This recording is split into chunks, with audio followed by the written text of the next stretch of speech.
Hello to you, dear viewers of Divine Mercy Radio Television, and welcome to our program Signs and Symbols in the Church. I am Father Gavi Zinkeng.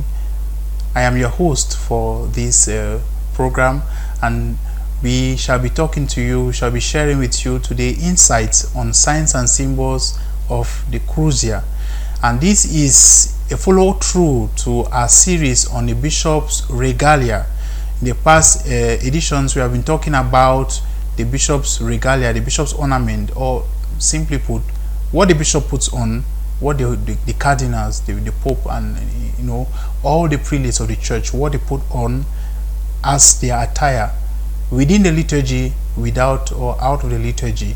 And in our previous edition, we saw the mitre, which is the one of the very significant regalia that the bishop or bishops and all the prelates put on during the celebration of Holy Mass.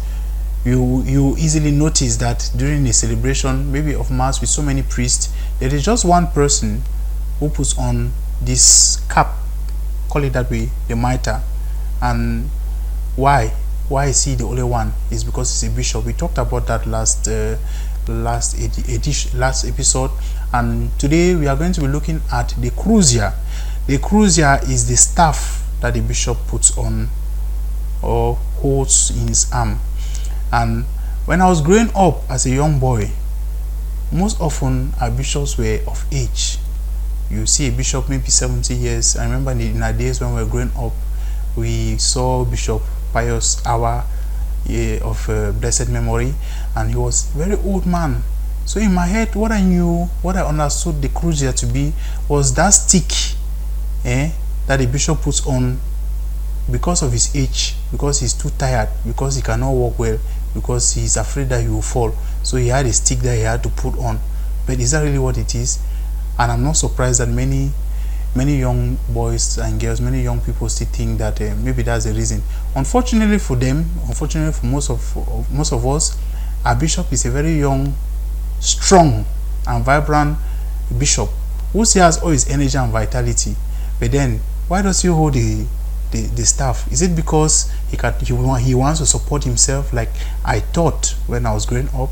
We shall be looking at all of that to try to understand what is the symbolism behind the Crozier that the bishops hold during Mass, and what is the history, most importantly, what is the history behind it? How did it come to be in the church? So, by way of definition, a Crozier, in Latin, paterissa, which means pastoral staff. Pastoral staff, the word paterissa means pastoral staff or bishop staff, was used to symbolize the governing office of a bishop or a cardinal or any prelate that holds that, and it is carried out by the higher ranking officials of the church. That means that you ordinarily not see a priest with a staff, right, with a Crozier.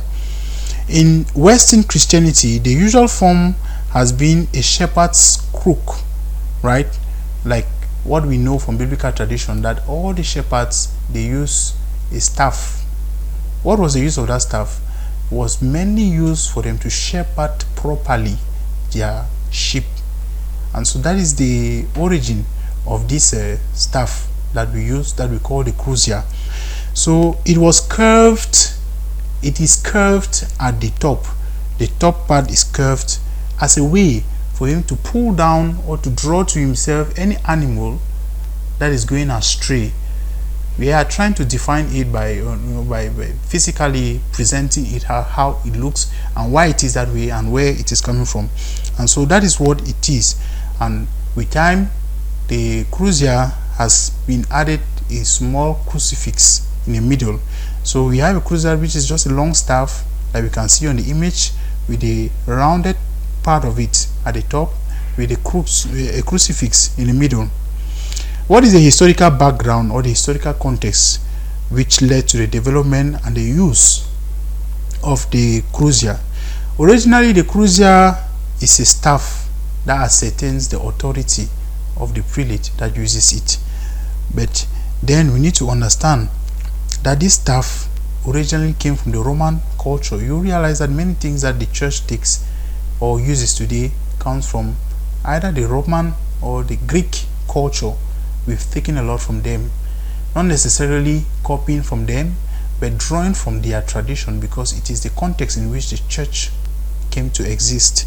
So in ancient Roman tradition, the staff that was used, there was a traditional staff that was used by their authorities, was called the litus. But I would not like to focus so much on the Roman traditional part of it. I want us to go into the biblical context between that flows into the tradition of the Crozier. Notably, we shall be looking at one figure in the Old Testament that presents to us the image of the Crozier, or of this staff, and that is the person of Moses. If you look at the Hebrew tradition, the Hebrew Bible, that is the Old Testament Bible, you see that Moses had a staff, and this staff, God used that staff to signify his mission, his vocation among his people. In scripture, we will see many incidents or many episodes where Moses comes up with his staff and what he does with his staff under the instruction of God. We see, for example, that Moses' staff is first mentioned in the book of Exodus chapter 4 verse 2. You compare Exodus chapter 4 verse 2, you see when God appears to Moses in a burning bush, Moses already had his staff, and God asks what Moses has in his hand, and Moses answers, a staff, a rod. In King James version of the Bible, you read there, a rod. This staff is miraculously transformed into a snake in some episodes further, when Moses is in front of his opponents, the Egyptians. And remember very vividly the story of what happened where Moses stands in front of the Egyptians and their own magicians, and when his staff turns into a snake, theirs also turns into a snake. And what happened? The staff of Moses swallowed the snake of or the staff of the Egyptians. That already showed some divine power, some divine authority that was accorded to that staff which Moses had as he was carrying out his mission from God. When you read Exodus chapter 4, for example, you're going to see again how Aaron's staff is transformed into the serpent, but more so because you realize that when they left fleeing from the Egyptians, when they came to the Red Sea at the Nile, what happened? It was through this staff again that Moses divided the sea, and that is another episode that shows his authority.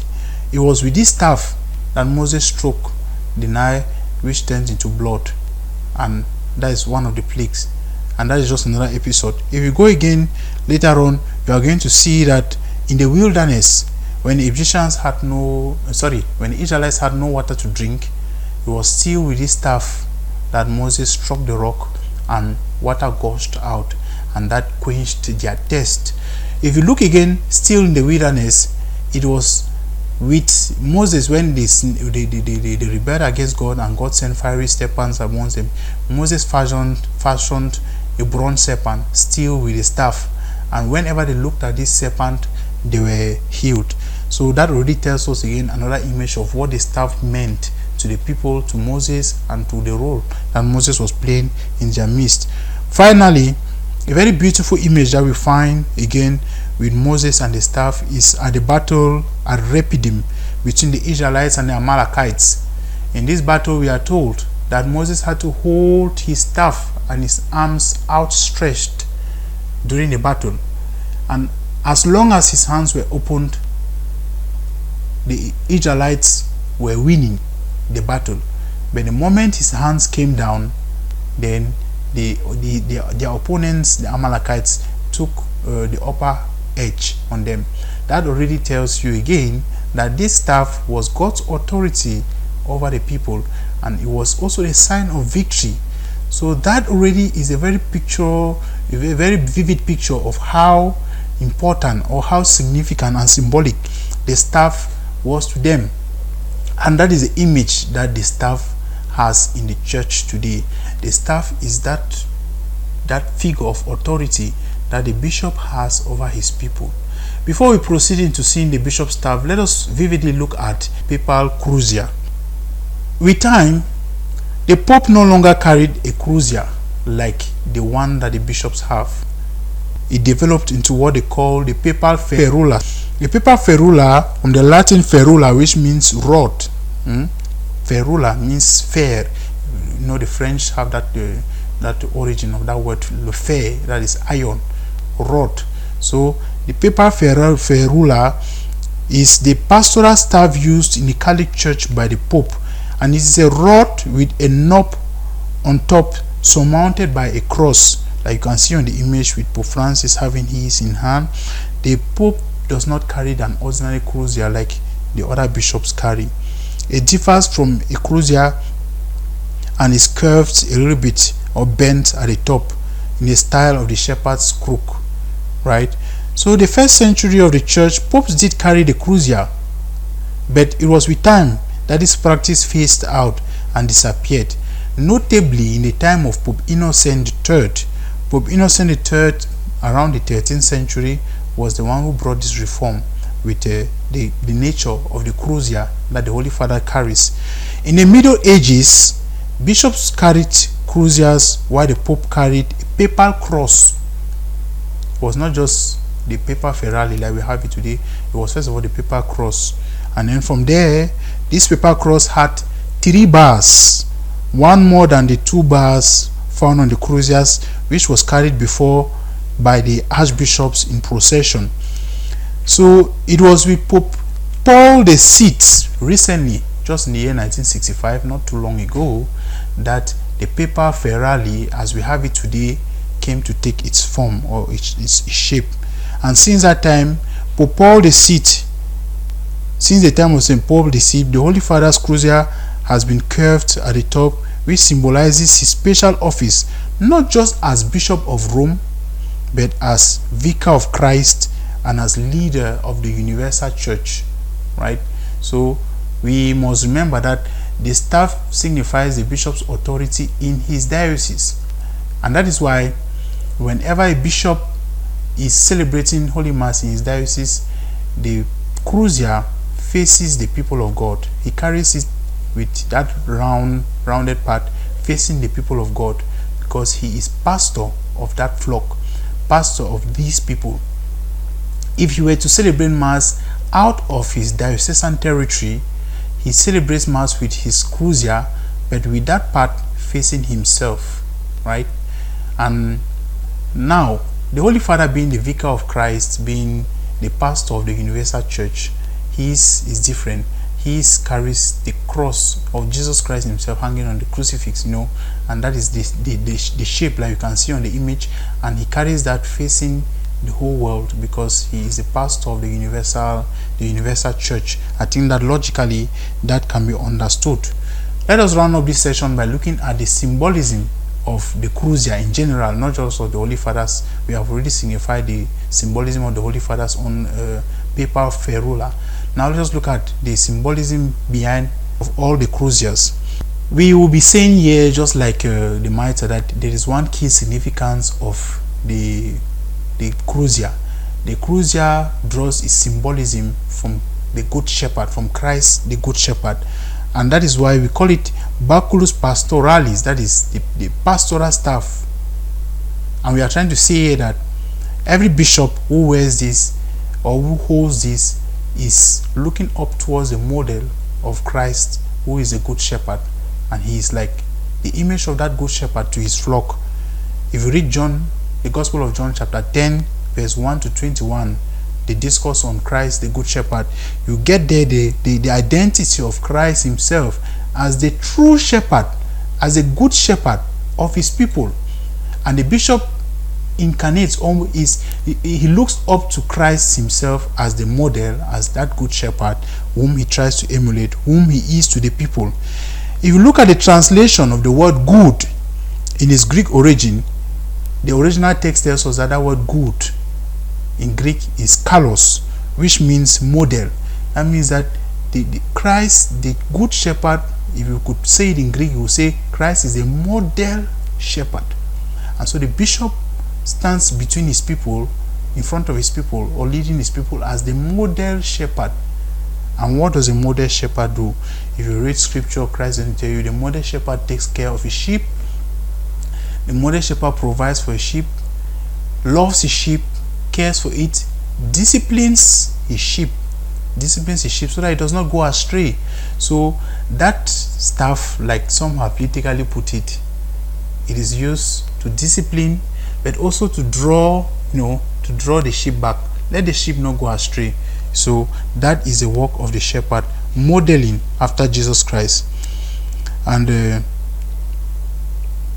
that also tells us that it is after the role of the shepherd as a governor, as one, the priest, the ministry of the priest, to teach, govern, and sanctify.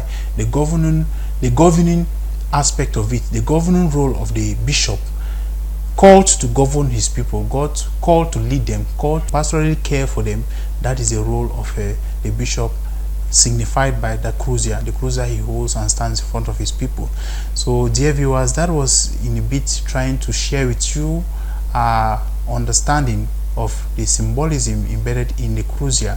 Thank you all for your keen attention. As usual, thank you all for your particular attention to all our programs on Divine Mercy Radio Television, and stay tuned to our subsequent episodes on science and symbols in the church, and to our programs on Divine Mercy. Thank you.